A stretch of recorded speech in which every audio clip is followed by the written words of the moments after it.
Good afternoon. This is Mac with Mac Commentary. A pastor who had been having an affair with a member's wife, Deonte Smith, shot him dead after he was confronted by Deonte Smith in the vestibule of the church on Sunday morning in Detroit, Michigan. Later, Deonte Smith died at Boxford Hospital in Farmington Hills, Michigan. Let's take a look at this footage and come back and talk about it. This is the church where the shooting happened. We're told it happened during church service, and right now we haven't seen anyone come in or out of here yet this morning, but police have confirmed that they have questioned that pastor and he has been released. The man who was shot to death is pictured here, Deonte Smith, and his family says this shooting was not self-defense, but part of a much larger dispute. The pastor was having an affair with my nephew Deonte's wife, and this is the outcome of it all. Smith's family members tell 7 Action News Deonte and his wife had been having issues for some time. They say the pastor at the City of God ministry was someone Deonte counted on. He looked at his pastor as a father figure, you know what I'm saying, because he didn't have his. Family members claim Deonte's wife became pregnant and miscarried the baby, and Deonte found out it wasn't his. To find out somebody who you call your father, the only dad you know as your pastor, and to find out he's sleeping with your wife, what would you do? They don't believe he went to church to injure the pastor, just to confront him. It didn't have to end like this for him. He was a great boy. Great boy. Again, that pastor has been questioned and released, but police say this investigation is far from over. They are continuing to interview witnesses and friends. On Detroit's West Side, Brianne Palmerini, 7 Action News. Well, as you can see from that video, other blacks, more blacks are going wild in the city of Detroit. I mean, it doesn't make any sense. Deonte Smith was shot dead by his pastor. Now, to me, I have Bob on the line with me. He'll say something in just a moment. But to me, this is just so devastating, Bob, to see what is happening here. And this young man, 26 years old, shot, as the police says, the pastor pulled out his Glock and he fired several shots. I think he hit him 4 or 5 times and the man died, stated the Deonte, who was the assistant police chief. Now, Deonte and other people have tried to make it seem like Deonte Smith, the man who was shot dead, was insane or crazy, and they make all kinds of statements like that without getting all the facts together. But we know that this pastor violated 2 of the most sacred laws of the Christian religion. First law he violated was, thou shalt not commit adultery. That is one of the most egregious sins that you can commit. And then the second most, one of the most egregious sins is thou shalt not kill. And they are here saying this man was defending himself. And then, Bob, it goes on here, the newspaper interviews a city council person by the name of Spivey, who also happened to be a pastor of a church, who's trying to equate this security in the church and with this particular situation as the one that occurred down in Charleston, North Carolina. I mean, this has nothing to do with any white supremacists or Ku Klux Klansmen or anybody else going wild and deciding to take out people in the church. This is something that was done and premeditated by the pastor of that church, whom this young man looked up to. So what's your take on that, Bob? Mac, I saw the news report of this heinous crime that was committed in the, I think it's called the City of God Church, where Jesus is Lord. I I have never seen that church, but I know that there are 1,700 such churches in this city of Detroit.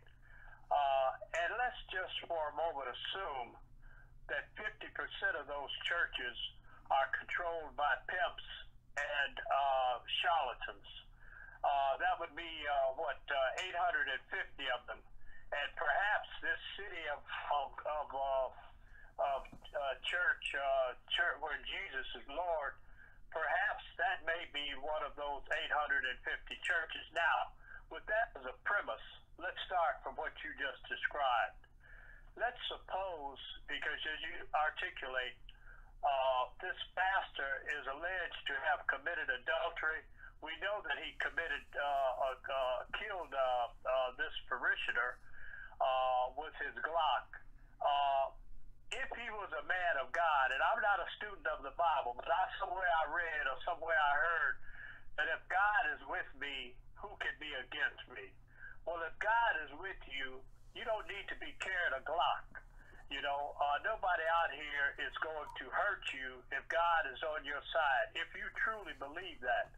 But on the other hand, if you're nothing but a pimp or a charlatan, and all you're doing is you're misleading people, and you're there to suck on them, instead of feeding your sheep, you're there to fleece your sheep of their wool so that you can make a much more comfortable circumstance for yourself. Then what you've done, in my judgment, Mac, and I don't like to use terms like this, but you have niggified the church. You have lowered the church to a standard. You have lowered God's word to a standard that is below that that human beings should even be exposed to. Now, what do I mean by that?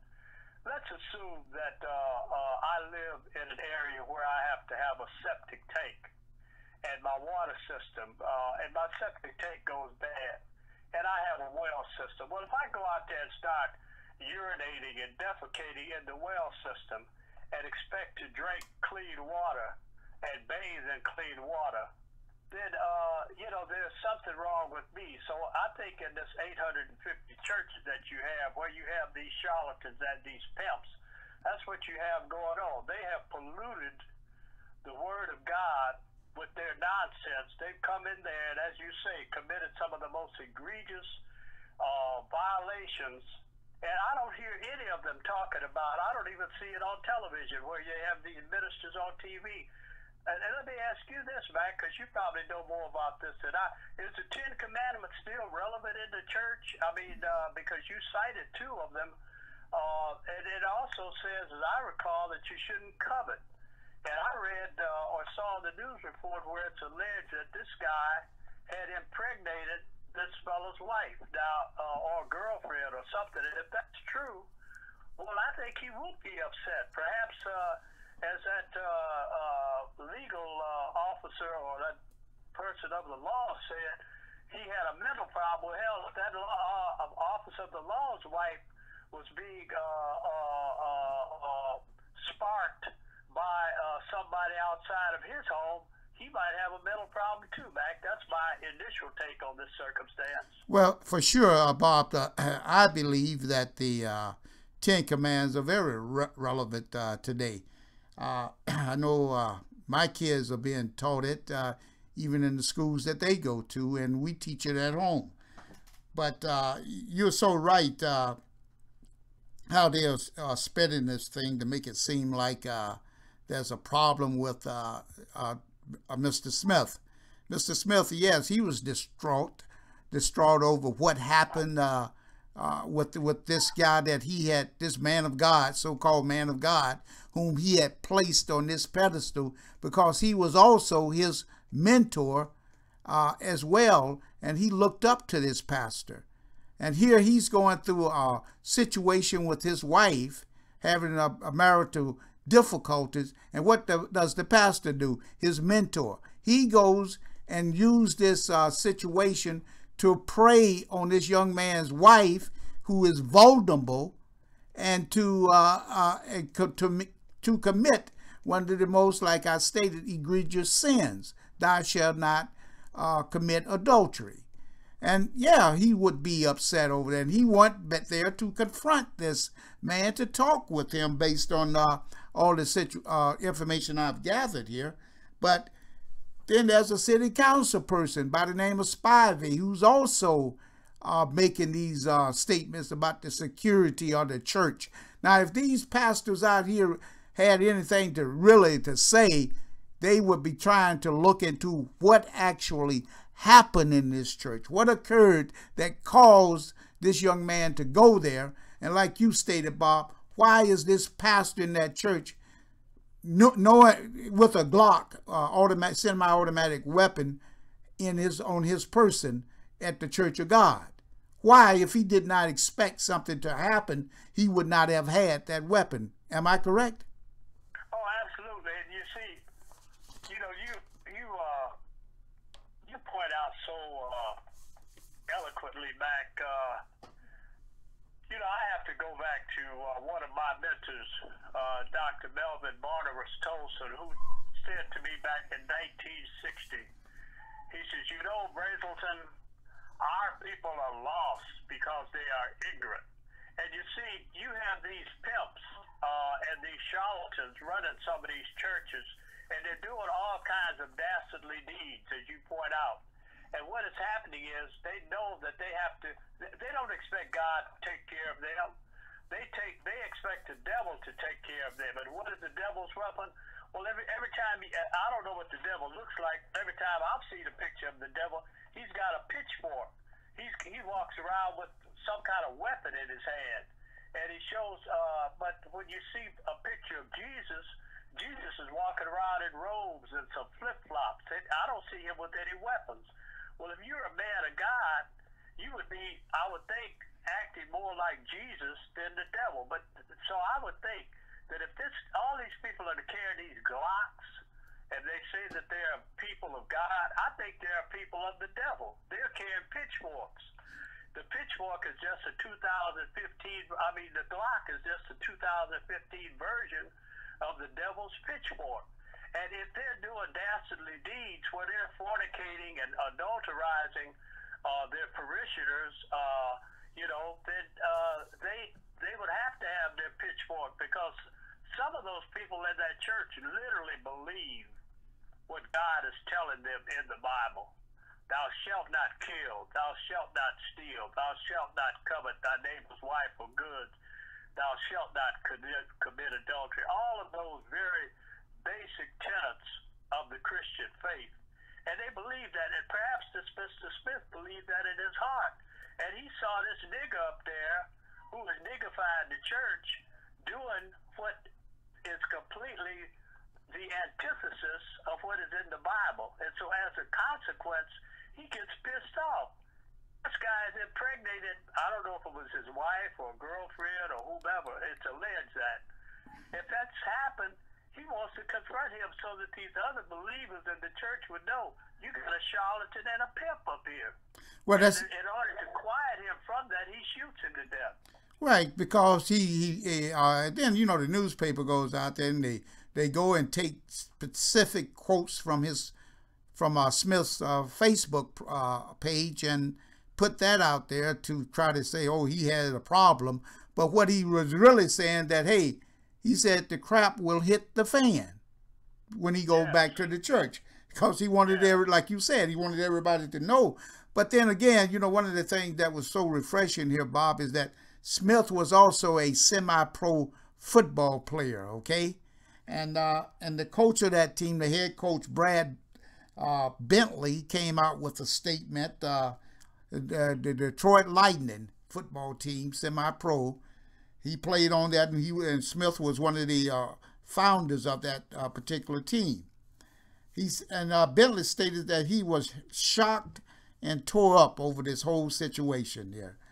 And he said before every game, Smith would point to the sky and yell, Jesus. He believed in God, his family, and this football team. He was a leader, a great man. And then you have these other charlatan pastors like this Spivey guy comes out and talks about it seems like something like this happens at church every week. Well, yeah, if you're in there doing the things that the deeds that this pastor was doing, sure, you're going to have things like this to happen every week. Absolutely. Well, Bob, I appreciate you taking the time out of your busy schedule to offer your comments on this horrible situation here in your city of Detroit, Michigan. And we look to talk to you again. And I want to thank everybody for tuning in. And let's try to talk to our people out there. Let's try to rid them of some of the ignorance out there.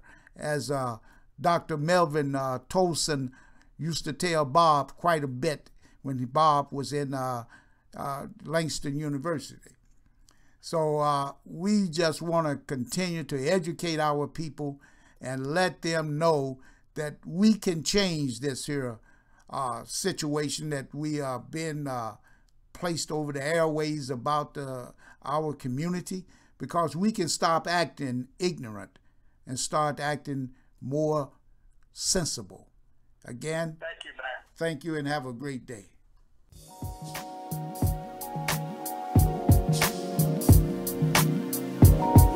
Would you listen to my love?